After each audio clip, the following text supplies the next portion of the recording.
안녕하십니까, 송지호입니다. 오늘은 국산화 수혜주 테마 그리고 5G 테마에 대해서 분석을 해보도록 하겠습니다.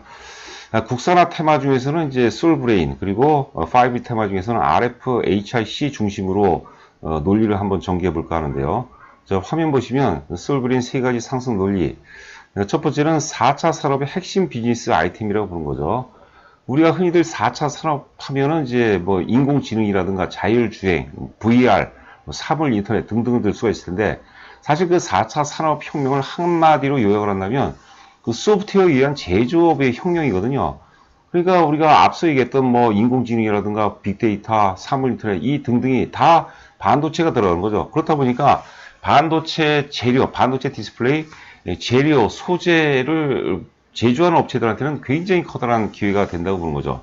실제로 우리가 드론을 만들고 자율주행 차를 만들고 스마트폰을 만드는 회사들은 경쟁이 굉장히 심해요. 그러나 경쟁력이 높은 이런 소재, 재료, 부품 등을 만드는 회사들한테는 굉장히 사업적인 어떤 그 유리한 환경을 갖고 있다고 이제 보는 거죠.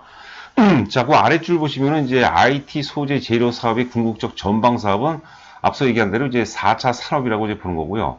그리고 이런 그 소재 재료 같은 경우는요, 원청업체 충성도가 굉장히 높아요. 예를 들어서 LG 디스플레이와 LG와 솔브레인의 관계를 한번 보죠. 일단 납품 업체가 선정이 되면은 이게 바꾸기가 굉장히 힘들거든요. 이 프로세스가 굉장히 힘들어요. 공정도 어쩐 경우는 공정까지도 바꿔야 될 때가 있다고 보는 거죠. 그래서 지금 우리가 그동안에 계속해서 일본의 핵심 소재 부품을 납품해서 가공해서 우리가 수출하는 그런 구조였어요. 그 고리를 끊지 못했던 거죠. 그런 종속적 구조를 끊지 못했던 거죠. 근데 이번에 이제 일본이 경제 보복을 해오면서 우리가 말 그대로 일본으로부터의 기술 종속으로부터 해방되는 그런 어떤 그 굉장히 의미 있는 그런 시점이라고 이제 봐야 되겠죠.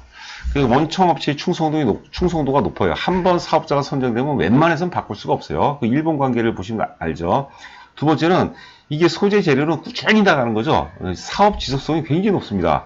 우리가 보통 이제 반도체 부품 장비라고, 아니, 반도체 소재 장비를 보죠. 장비는 개당 사실 가격이 굉장히 높아요. 그러나 지속성이 떨어져요. 그렇죠. 이 장비를 뭐 다 쓰고, 장비를 이제 감가상각이 다 이루어질 때까지 완전히 사용해서 폐기할 때, 혹은 신제품이 나서 바꿔야 될 때, 이런 경우의 수가 굉장히 많거든요. 그러나 소재 재료는 그 사업이 망하지 않는 계속 써야 되는 거죠. 한 번 거래처를 확보하게 되면 끝까지 가는 거죠.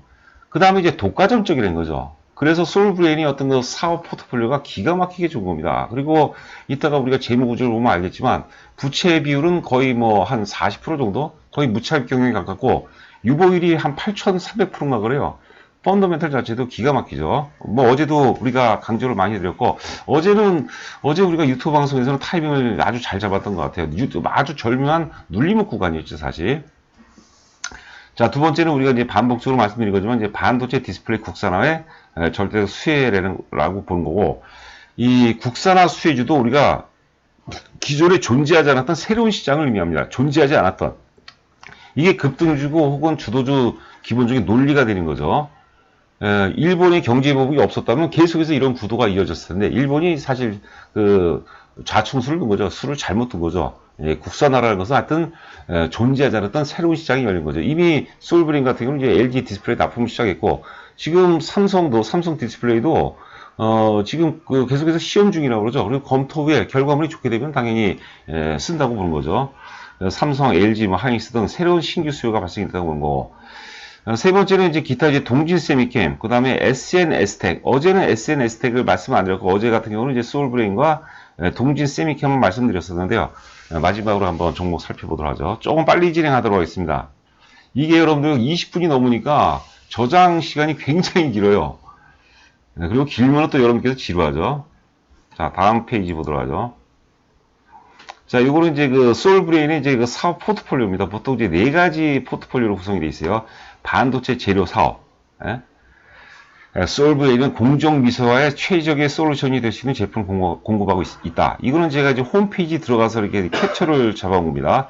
반도체 제조용 방막 증착 화학물 ALD, 그 다음에 CVD 이런 것들을 생산하는 업체죠. 반도체 재료. 다음에 디스플레이 재료. 요번에 이제 그 불화수소죠. 불화수소도 이제 식각의 불 속에 에천트가 사용되고 있습니다. 여기 이제 해당되는 거죠. 세정과 시각. 세정은 씻는 거고 시각은 깎는 것을 의미하는 거죠. 디스플레이 재료 사업.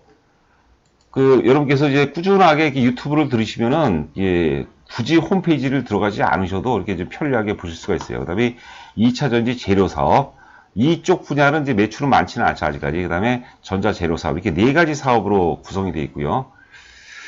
자, 솔브레인 이제 우리가 재무 구조를 보게 되면은, 보시면은, 이제 관전 포인트는 매출액이 2016년도에 7,200억, 7,700억, 9,600억, 1조 원을 돌파했어요. 올해 예상 매출이 1조 원, 드디어 1조 원 돌파를 했는데, 영업이익 보면은 1,000억, 1,051억, 1,057억, 1,600억 급증을 하죠. 그 다음에 이제 올해 예상이 한 1,800억 정도 되는데, 영업이익률이 굉장히 중요해요. 영업이익률 보면은 13%, 4% 전후에서 17%대로 점프가 돼요. 이건 뭐냐면, 솔브레인 자체는 사실 굉장히 이제, 자리를 완전히 잡은 회사, 잡은 이제 중견업체고, 거기서 제 2차로 이제 규모의 경제가 실현이 됐다고 하는 거죠. 규모의 경제가 실현이 됐기 때문에, 매출 증가 속도보다는 이익 증가 속도가 가파르게 커지는 거죠. 규모의 경제. 제가 이제 경제학에서 굉장히 좋아하는 단어 중에 하나거든요. 부채 비율이 37%, 그 다음에 유보율이 8,400%입니다, 여러분들. 펀더멘탈이, 절대적인 주식이죠. 자, 이거 보기 전에 이제 차트를 보도록 하죠. 자, 솔브레인, 그 다음에 이제 KMW, 오유 솔루션, 그리고 이제, 죄송합니다. 솔브레인을 보고 동진세미캠 이렇게 보도록 하죠.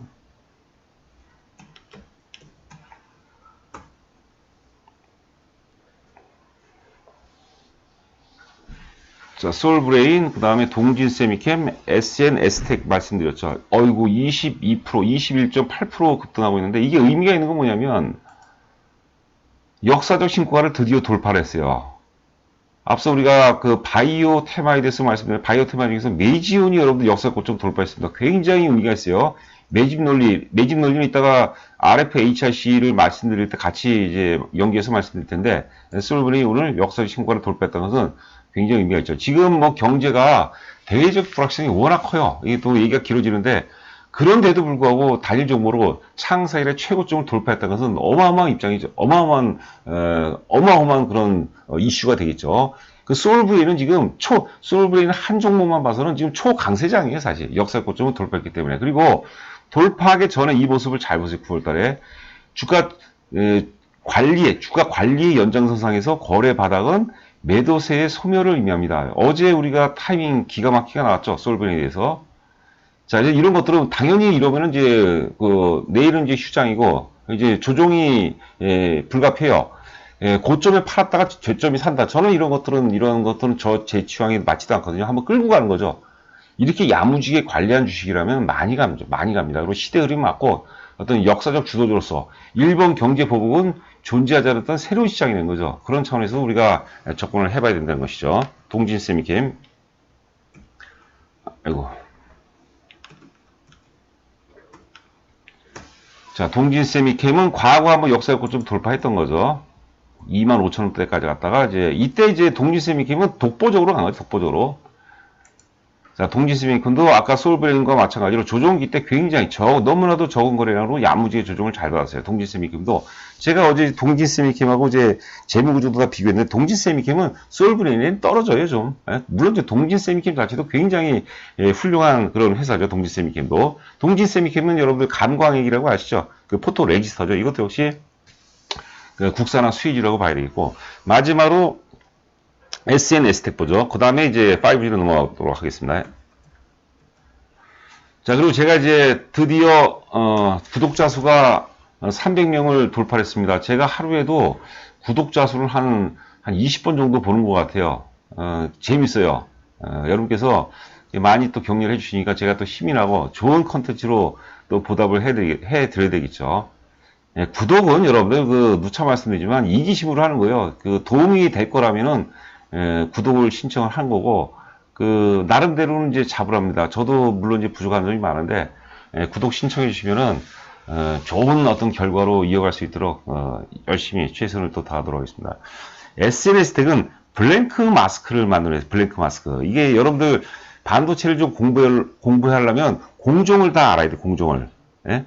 우리가 보통 이제 반도체 웨이퍼가 있지 않습니까? 웨이퍼 위에다가 보통 이제 반도체 설계회사라고 해요. 팹리스라고 그러죠. 설계회사에서 이제 반도체 회로 이런 것들을 설계를 해요. 그러면 위에다가 이제 빛을 쏴요. 빛을 쏘면 아래로 비추겠죠. 그걸 우리가 이소그라피라고 그러죠. 노광공정이에요. 노광공정.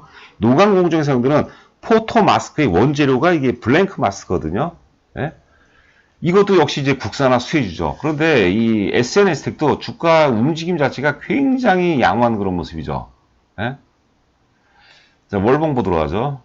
자, 월봉 역사 고점이 이제 11,900원인데, 이 정도 거래라면 뭐 역사 고점 정도도 또 흐름에 맞죠. 그 제일 맏형은 솔브레인이에요, 솔브레인이 국산화 수혜주, 반도체 소재 국산화 수혜 중에서 솔브레인이 최고 맏형이고, 이왕이면 맏형을 갖고 가야 되겠죠. 그러니까 만약에 내가 이제 솔브레인하고, 그 다음에 동진세미캠, SN엔더텍 세 종목을 사고 싶다 그러면 비중을 솔브레인을 50% 사세요. 그 다음에 동지세미캠 30%, SNS텍을 20%. 그게 맞을 거죠. 맞는다고 보는 거죠. 자, SNS텍. 자, 그 다음에 이제 우리가 5G로 넘어가도록 하겠습니다. 자, RFHIC. 최근에 만들었던 것 중에서 약간 좀 우리가 보강을 좀 했어요. 지난 5월에 이제 초대형 매집이 일어났어요. 이거를 제가 이제 먼저 그 상승 논리의 우선순위 중에서 가장 먼저 손꼽은 거죠. 이거는 이제 2013년도 4월 셀트리온과 같은 논리라고 보는 거죠. 악재의 크기가 큰 클수록 거대 세력이 매집이 된다고 보는 거고. 자, 두 번째는 이제 5G 시대 표준화 최대 수혜주라는 거죠. 지금 기존의 그 5G, 기존의 트랜지스터는 실리콘 기반 트랜지스터를 쓰고 있어요. 삼성전자도 마찬가지고요. 그런데 지금 RFHIC 같은 경우는 여기 GAN이 지라 관륨이거든요. 지라 관륨 기반 트랜지스터, 지라 관륨 기반 증폭기, 전력 증폭기를 만드는 회사인데, 지금 지라 관륨 기반 트랜지스터로 지금 바꾸는 추세거든요. 그 삼성전자도 이제 내년에 바꿀 가능성이 높다고 하더라고요. 바꾸게 되면 이제 매출이 맥시멈 뭐 한 1,000억까지도 증가한다고 그러더라고요.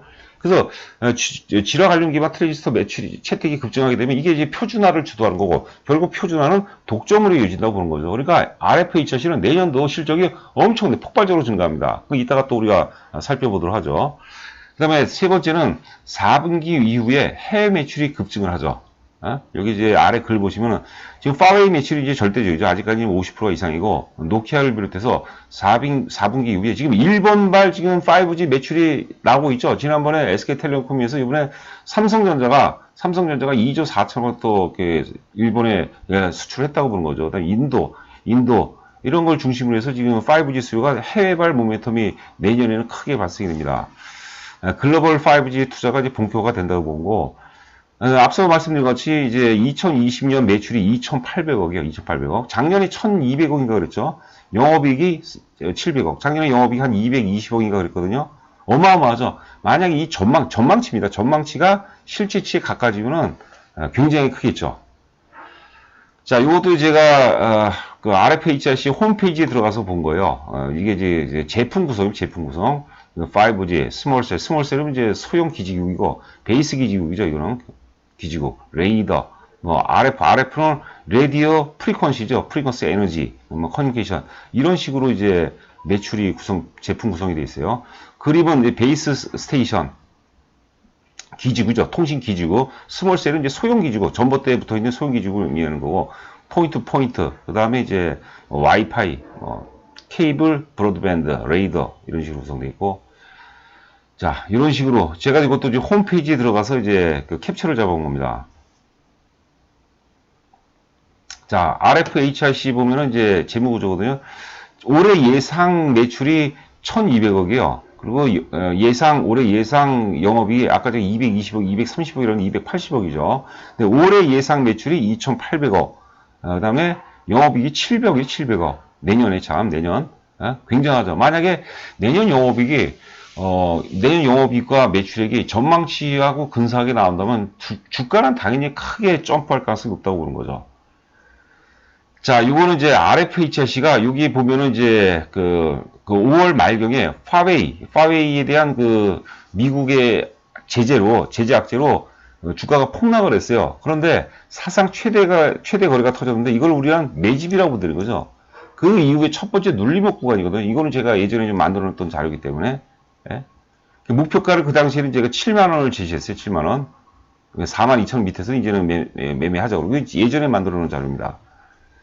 자, 셀티론을 보시면은 예전에 2013년도 4월 달에 분식회계가 있었고 회사가 망할 거라서 디폴트 난다고 그랬어요. 왜냐하면 당시 이제 서정진 회장이 사업 자금이 필요하니까 주식을 담보로 이제 사채시장에서 돈을 빌렸어요. 그건 전에 그 기자회견은 신문 기사에 나왔던 얘기거든요. 근데 주가가 빠지게 되면 담보 가치가 떨어지니까 마진콜 당하는 거죠. 그러니까 회사 뭐 분식회계고 디폴트라는 메가토큰 악재가 터지니까 팔 세력들이 다 파는 거죠. 그 매도세가 완전히 전멸하는 거죠. 우리가 세일링 클라이막스라고 그러거든요. 이걸 누군가 싸그리 걷어갔어, 이거를. 이때가 이제 22,000원 전후거든요. 이때서부터 이 힘으로 결국은 38만원까지 급등했다고 보는 거죠. 자, RFHIC의 이제 월봉이고, 이거 죄송합니다. 자, 차트를 한번 보도록 하죠. 매지온도 같은 논리예요. 자, 매지온도 지금 오늘 역사적 고점 돌파했거든요. 월봉 보면은. 아까 셀티론과 같은 연장선상에서 보시기 바랍니다. 일단 오늘 많이 봉 차트의 길이가 길다는 것은 투자 심리가 이것들이 불안하다는 거예요. 좀 긍정적인 불안함이죠. 그런데 거래가 많이 안 터져요. 그러니까 과열이 아니에요. 자, 아까 이제 셀티론하고 우리가 RFHIC하고 같은 논리를 보세요. 7월 말에 뭐 바이오 전반이 그렇지만 폭락을 해요. 근데 어마어마한 거래가 터지죠.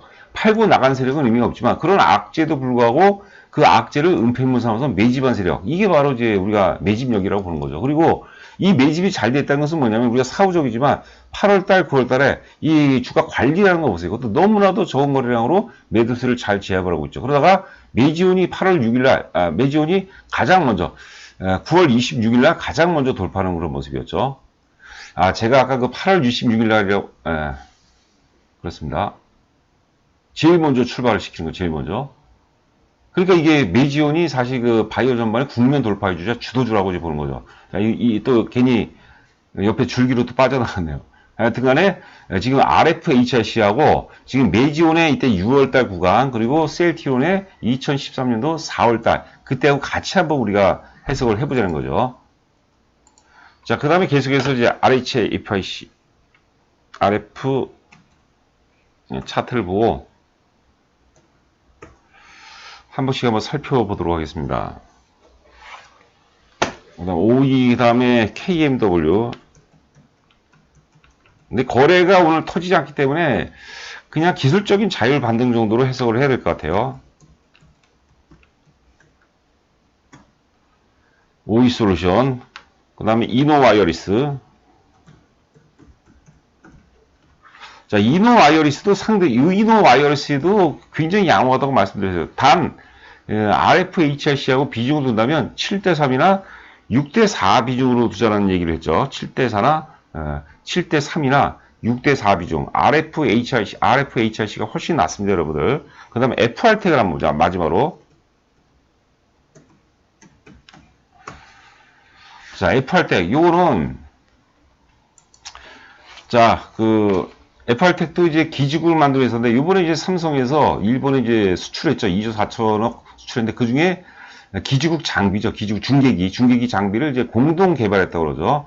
자, 월봉 보면 사실 그 기가 막힌 월봉이에요. 근데 재무 구조는 당연히 이제 RFHIC라든가 여타 앞에 얘기했던 그 네 종목에 비해서 많이 떨어지죠. 자, 역사적 다중저항선. 제가 이제 좋아하는 차트인데, 하나, 둘, 셋, 넷. 다중저항선을 돌파하고 첫 번째 눌림목인데, 이때 환경하고 지금 환경은 완전히 틀리죠. 그러니까 우리가 이래서 KMW가 올라가고 OE솔루션이 가고 그다음에 아울러서 RFHIC, 이노와이어리스 이런 것들이 상승한다면 RF택도 결국 상승할 수 없는 그런 환경이죠. 결국 주도주라는 것은 무리를 끌고 가니까. 그런데 올라갈 때는 이런 것들이 저가지고 약간 이제 재무상 리스크가 있다는 건 아닌데 재무적으로 약간 상대적으로 떨어지는 회사는 올라갈 때 더 많이 올라가 세게.